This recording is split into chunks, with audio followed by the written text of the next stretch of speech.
Yusufu Ali Kagoma, mambo vipi? Poa poa. Kwa vizuri ndugu yangu. Alhamdulillah. Hebu tueleze kwa uchache mechi jinsi ambavyo imekuwa hii leo.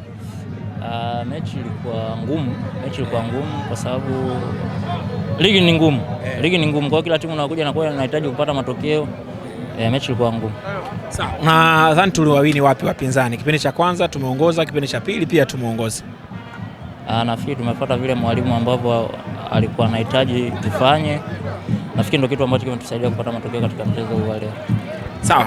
Kwako wewe Kagoma, kufunga ina maana gani? Ukishafunga tukio ambalo limeshapita au ukishafunga unabidi ushangilie?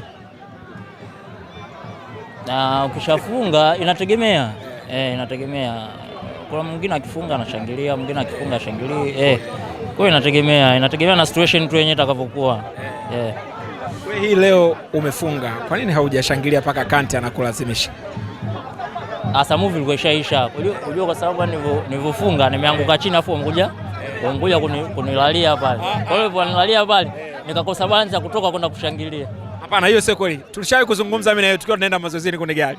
Uliniahidi siku ukifunga una jombo unataka kulitoa. Leo umefunga jombo sijaliona. Walinibana.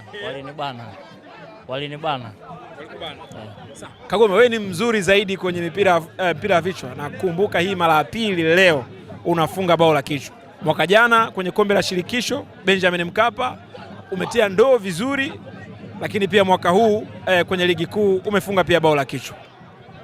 Nafikiri ni situation ambazo zinatokea kwenye game. Kwa hiyo ikitokea situation ya kupiga mpira kwa kichwa kwenda golini unapiga, ikitokea kupiga kwa mguu unapiga.